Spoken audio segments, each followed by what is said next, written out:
अच्छा, तो आज की इस वीडियो में हम बात करेंगे जो कल हमने टॉपिक किया था hypothesis testing differences between two population. जब हम टू पॉपुलेशन का डिफरेंस चेक कर रहे थे, तो आज उस डिफरेंस को देखते हुए हम एक एग्जांपल को सॉल्व करेंगे जो कि है एग्जांपल 16.10।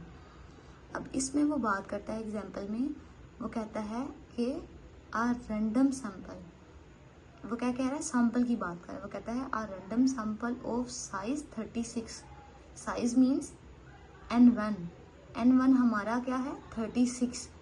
कहता है फ्रॉम आ नॉर्मल पॉपुलेशन, किससे, नॉर्मल पॉपुलेशन से। वो क्या कह रहा है, साइज जो है वो 36 लिया है फ्रॉम आ नॉर्मल पॉपुलेशन, एक पॉपुलेशन में से लिया है। वो कहता है विद वेरिएंस, जिसका जो वेरिएंस है मतलब कि सिग्मा का स्क्वायर है वो क्या है 24। वो कहता है गेव x बार 1, कितना उसने x बार 1 हमें दिया है 15। यहाँ तक एक सैंपल की बात होगी। फिर वो आगे से कहता है अ सेकंड सैंपल, मतलब कि जो सैंपल नंबर 2 है ऑफ साइज 28 मींस N2 क्या है 28, N2 हमारा क्या है 28 from another population, another normal population, दूसरी नॉर्मल पॉपुलेशन में से, विद अ वेरिएंस, जिसका वेरिएंस क्या है 80, मतलब कि सिग्मा 2 का स्क्वायर हमारे पास क्या है 80। वो कहता है गेव x बार 2 उसने कितना दिया है 13। फिर वो कहता है test h naught μ1 minus μ2 equals to 0 against h1। Against means against alternative हमारे पास क्या होता है h1। वो कहता है against h1 μ1 minus μ2 is not equals to 0। तो ये वाली जो स्टेटमेंट है, ये पूरी स्टेटमेंट ये हमें क्या शो कर रही है कि हमारा क्या है, ये टू टेल टेस्ट है। वो कहता है लेट अल्फा इक्वल्स टू 0.05। अब आपने अल्फा क्या कंसिडर करना है 0.05। चलिए आप इसका सोल्यूशन करते हैं कि इसका सोल्यूशन होगा कैसे।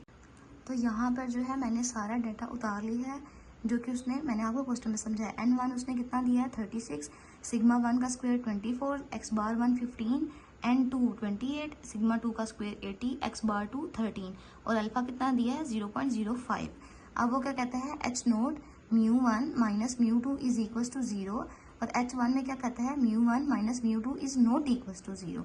मतलब मीन्स के ये क्या होगा हमारे पास, ये क्या आ जाएगा हमारे पास टू टेल टेस्ट। मतलब कि जब पहला वाला इक्वल होता है दूसरा नॉट इक्वल्स होता है तो हम क्या लगाते हैं टू टेल टेस्ट। फिर स्टेप नंबर 2 में आता है लेवल ऑफ सिग्निफिकेंस, जो कि ऑलरेडी उसने बुक में बता दिया था अल्फा 0.05। अब यहाँ पर टेस्ट स्टैटिस्टिक जो कि मैंने प्रीवियस वीडियो में फार्मूला आपको बताया था जी, क्योंकि यहाँ पर हम क्यों 2x बार यूज़ कर रहे हैं, क्योंकि हमारे पास क्वेश्चन में भी 2x बार है, क्योंकि x बार 1 15 और एक x बार 2 13।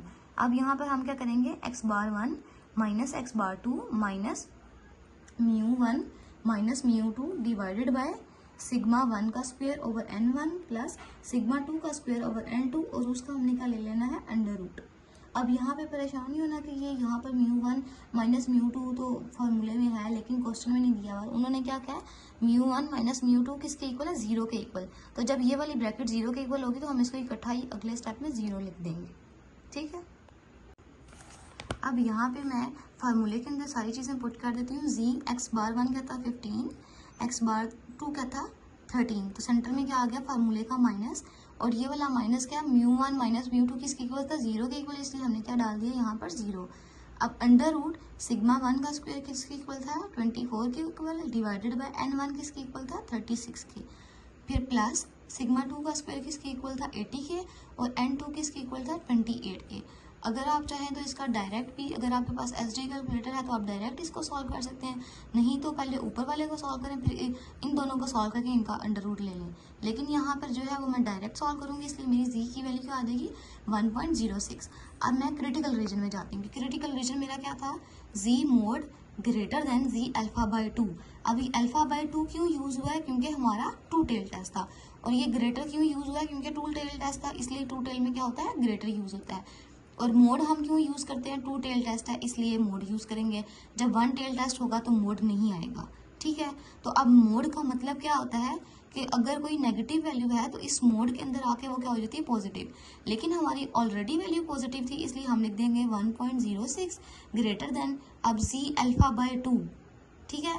यहाँ पर वो कह रहा है जी अल्फा बाय 2। अब आपको कैसे पता चलेगा कि ये 1.96 कैसे आया, तो हमने क्या देखना है, हम देखेंगे कि z अल्फा बाय 2, मतलब कि अल्फा हमारे पास क्या था 0.05।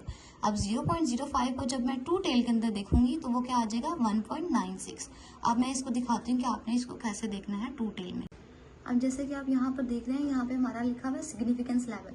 अब इस क्वेश्चन में हमें कितना रिक्वायर्ड है 0.05 और हमारा टू टेल क्या है, जब हम टू टेल वाले कॉलम में देखेंगे 0.05 को क्या आ जाएगा 1.96।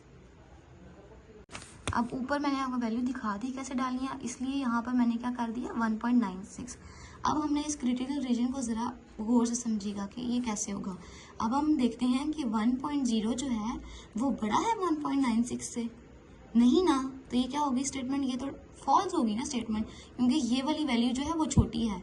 1.06 क्या है, ग्रेटर है 1.96 से, नहीं। तो जब ये चीज़ ग्रेटर नहीं होगी तो हम कंक्लूजन में क्या लिखेंगे, वही accept H nought and reject H1। क्यों हमने एच नोट को एक्सेप्ट किया है, क्योंकि हमारी ये वाली वैल्यू जो है वो छोटी है, जबकि सिचुएशन के अकॉर्डिंग वो क्या कहता है कि आपकी ये वाली वैल्यू जो है वो बड़ी होनी चाहिए इस वाली वैल्यू से, लेकिन 1.06 जो है वो लेस देन है इससे।